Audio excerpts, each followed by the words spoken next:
Gotta keep the hands looking all right. It's dry out there. This thing goes a long way.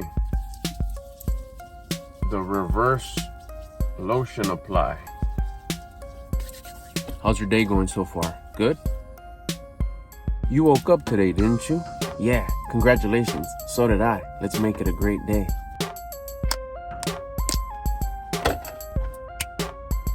Ever wake up and after having like a real like sad dream and you can't even remember what the dream was, but you know it was messed up, and then your whole morning you're all bummed out and you're sad and you're like you have a heavy chest and you're like you kind of go through it, you're like, well, what happened?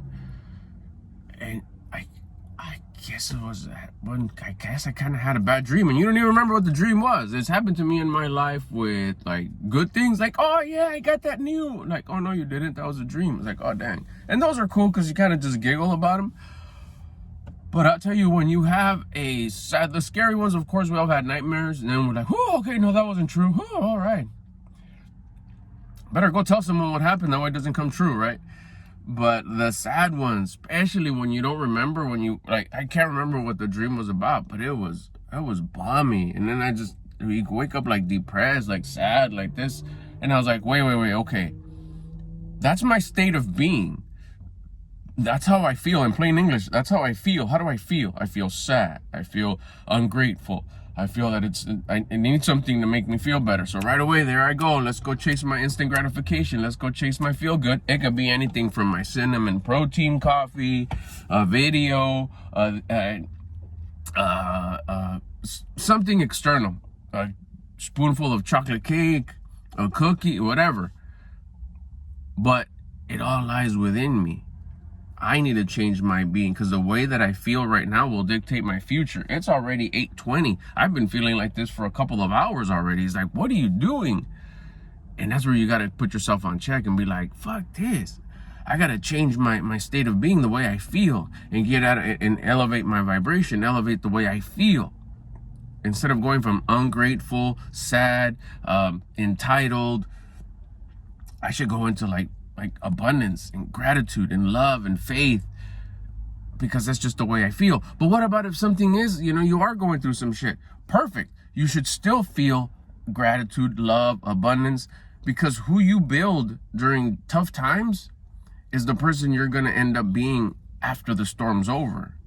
When you weather the storm and you come out, how did you carry yourself during the storm? All agüitado, all fucked up, all entitled, all sad, all ungrateful? Or during that time, you're like, nah, fuck that. This is happening for me. This is part of this game. This is part of this life. Yeah, it's not always going to go my way. Yeah, it's not always going to be rainbows and butterflies. It's going to be fucked up sometimes. This is one of those sometimes. And then it all kind of settles, because all dust settles. How'd you come out on the other side? But anyways, and when you have those dreams and shit, you just got to put the hurry up and get out of it. Like right away, I was like, what am I doing? Nah, like, okay, what am I going to accomplish today? Fuck my vices. Fuck my instant gratification. Fuck my pleasure chasing. Plus what makes me feel good like that. Let's go do the hard work. Let's go do the breathing. Let's go do the gratitude. Let's go put in another set of push-ups. Let's go put in some another leg lifts.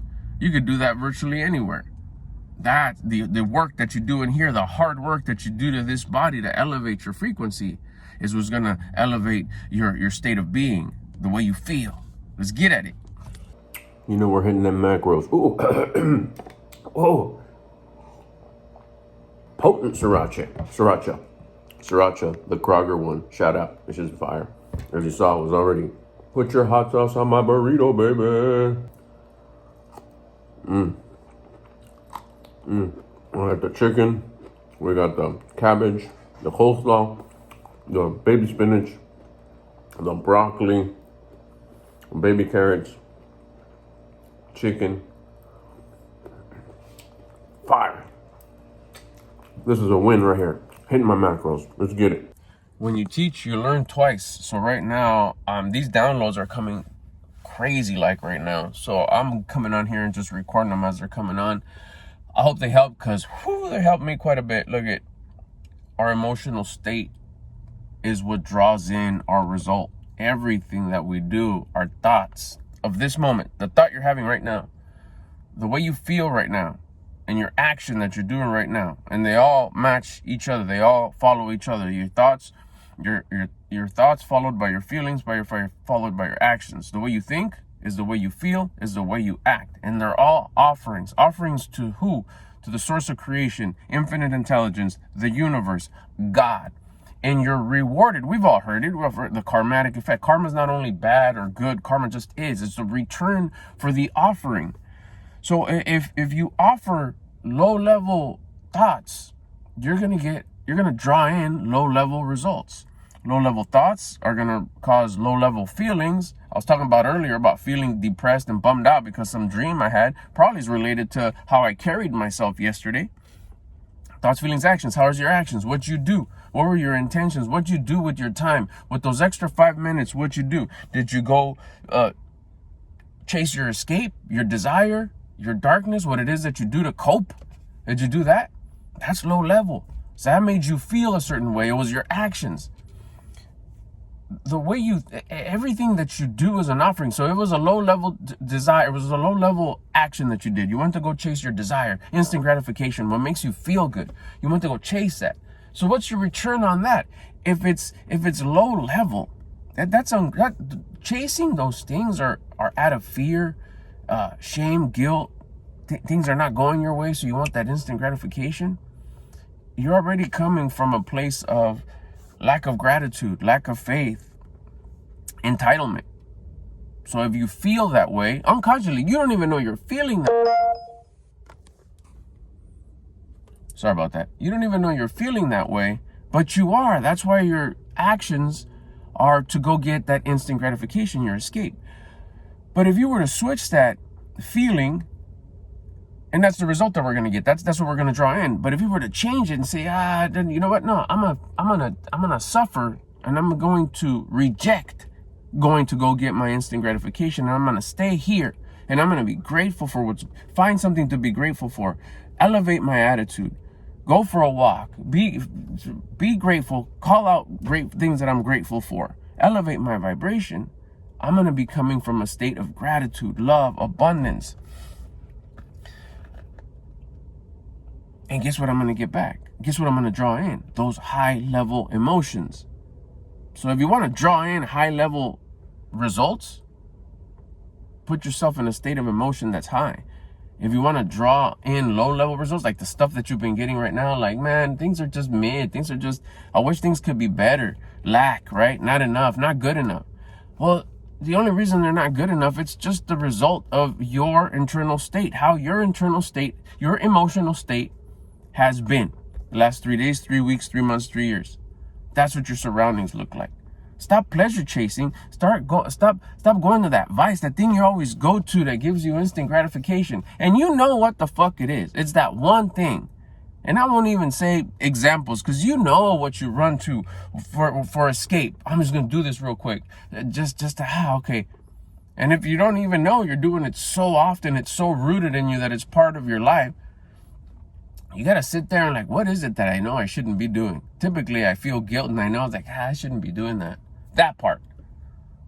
If you were to say, you know what, let me try this shit. I'm not going to do it. I'm not going to do it today. Watch how you feel. And if it's tough for you not to do, like by the end of the day, it's like, no, this is just me. This is who I am. I just do this because that's the way I am. And it helps me just get through my day. Or else if I don't do this, I'm going to end up doing something else, and that's worse. Then it's exactly what you need to learn to stop doing. Hit me up if you got any questions. You want to set up a little coaching call? DM me on Instagram. We'll set something up. It's all good. Check out that cool truck. That's pretty cool. That one's cool too, though. I like that one. Stop by the pad real quick. I forgot to take my notes. This is probably like day 10. These things are great. All right, back at it. Check in with you in a little bit. Quick check-in. Gotta come get my... Let me show you real quick, bro. Gotta come get our favorite snack. I'm on my way to PetSmart right now to do one more order. I think that might be it for the day. Just wanted to check in with you real quick. This is more a technical side of things. I don't know how accurate this is, but it helps me differentiate. Watch out, that's a big ass word, huh? Make a difference between what a snack is and what a treat is. So I think there's a difference. When I'm really hungry and I just want to curb my appetite a little bit, which I don't want to do often because actually it's part of it. Like feeling hungry in that suffering is where you build your strength. Like hunger is self-inflicted adversity. I don't know if you can hear me, it's windy. But when you like put yourself through some shit, like hunger, like lack of sleep, like lack of rest, you're making yourself suffer. In that suffering is when you make yourself stronger. So, like, say, like, okay, well, I want to curb my hunger. Like, Dick, that's where you're getting strong. Like, why? You don't want to take away that. And making your weight light. Hold on, let me make these weights lighter. Like, no, the weight is what's gonna make you stronger. Same with this, like curbing your appetite. Like, well, you don't want to do it too much. But I understand there's times where it's like, fuck, this is tough today. In those, this is tough today, is where I have baby carrots. That's my go-to snack. Now, my Cheetos, our Cheetos, my wife, we all love them at the house. But it's a little special thing between my hot Mexican wife and me. Those are a treat. They're not a snack. I think I might have called them snack in the last clip, but I was trying not to drop my phone and holding the bags and making sure I hurried up and made my way to this next, the PetSmart down here. But yeah, just to clear it up, those are treats. Those are special treats that we allow ourselves in our macros and what we eat a day. They probably don't fit for shit, but we keep our fat so low all week long. I mean, chicken breast, jasmine rice and vegetables, 7 days out of the week, every day.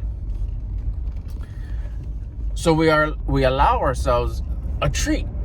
Cheetos. That's not a snack. That's like, oh, I'm so hungry in the middle of the day, let me have a snack. No, it's not gonna work that way. The way it does work is if you see it, if your perception change, the way you look at things and the things that you look at change.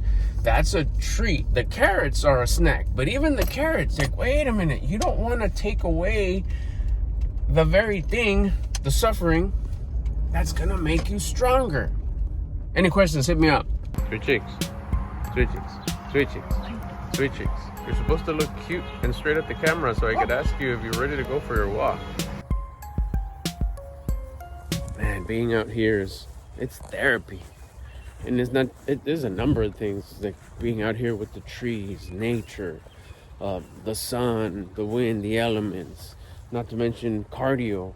You're putting your body to work, which is what it's meant to do. Then you add the intention behind it, of course, to elevate your personal rate of vibration. All those things. Anyways, it's just so nice. I look forward to it. I'll say it every time. I don't know who enjoys it or looks forward to it more, me or Sweet Chicks, who apparently has spotted a squirrel of some sort. There's these things I think I might have talked about them earlier, but I've been thinking about a lot today. Everybody has, yeah, she definitely did find something. Let's go this way, Sweet Chicks. Everybody has their escape. And I love that word. I heard it today. Is everybody has their escape. What do you do to escape?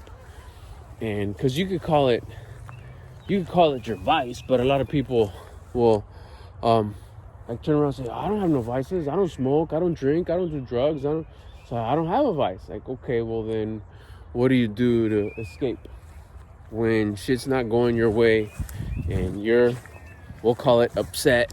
I'm upset. It's like, oh, okay, you're crying because things are not going your way. That's not upset. You're having a fit. Well, I don't know, I'm confused or I'm frustrated. No, you're having a fit because things are not going your way. So what do you go do to escape? I heard someone say once, like, you don't have to tell anybody what your escape is, because it could be, it could get you kind of shy. It could get you a little, like, again, of course it should, because it'll takes you, it's your escape because it causes regret, shame, guilt after you do it. That's how you know, which is what I was getting at coincidentally.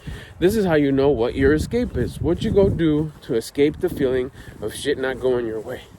Well, how do I know if it's my escape? Well, you usually really want to do it because it makes you feel good. I'll just go do it real quick. It's normal. It's nothing wrong. It's fine. I need it to be able to function correctly. But then the moment you do it, or a few moments after, you're like, why did I do that? I shouldn't have done it. You feel regret. The regret is followed by shame, guilt, embarrassment, which is why you don't want to tell anybody. And you don't have to. The big power here is being able to recognize it and admit it. And you probably not so much the admit, because you probably already know what it is. It's like, no, yeah, that's that thing. Well, then just recognize it. Once you know what your escape is, it's not doing it. The power in not doing it, there's multiple levels. Every time you feel the desire to run to your escape and you don't, that's a power up. You've strengthened yourself. You've made yourself stronger. Not by forgetting about it, not by distracting yourself with another escape or finding another escape. No, but just straight out saying, no, we're not. I'm not. The ego saying, come on, fool, it'll just make everything better for just a little bit. And you say, no, we're not. If you desire your escape 20 times a day, that's 20 opportunities you have to make yourself stronger. So think about it. Anybody watching this, if there's one view on this video, that's what I trip out on too. That sometimes like this vlog got 22 views and this one got 0. All right, the right person hasn't came yet. If one person in the existence of YouTube watches this video and it helps them, perfect. And eventually that one person is gonna come. He's gonna stumble across this video, he's gonna come on your feed, you're gonna fall on your lap. I want you to take the time today, like, what is my escape? What do I go run to when things are not going my way? That very thing is what's holding you, what you're giving your power to it. The power that you could be gaining, the power that you can be using to make yourself stronger, more powerful, start bringing in all the things that you want, sits behind that escape you're always running to. You're giving away your power to that escape instead of using it to your advantage and saying, no, this is an opportunity to bring everything closer, everything that I want, bring it closer. It's actually putting everything farther and farther and farther, just dragging you down by getting that instant gratification of your escape. So take the time. It's been helping me a lot today. I've been thinking about it. I'm not sure whether I started yesterday or today, but I think it was today, where I just really was just like, what's my escape? Okay, this is it. All right, I'm gonna deny it. That's it. And every time it would come, like, oh, okay, this is where I would go and escape. And like, nope, not this time. And it fucking feels crazy. It's intense. I can't tell you what it's done for me, but what I've learned is that's the gateway to, like, that's what, if you've ever wondered, like, man, why do I feel a little bit stuck? Or you're too hooked on that escape. But the main thing I wanted to share was that, like, it's not, you don't have to identify it as a vice. Don't get confused. It's that thing you go do when things are not going your way. What is it? And it could be anything. It doesn't have to be, it could be anything. It could be as funny as, like, I just fucking start talking shit about people. It could be something like that. We're not gonna go down the list, but all I want to say is that it doesn't have to be your traditional DARE program vice. Don't do drugs. It's not always that. But it falls under the same category. Something that you do that you regret doing. That's a vice. It also could be called, and it helped me a lot. It helped me a lot by calling it this, because an escape could be something that's totally acceptable, like work, food, sleep. So think about it. What do you do to escape when things are not going your way?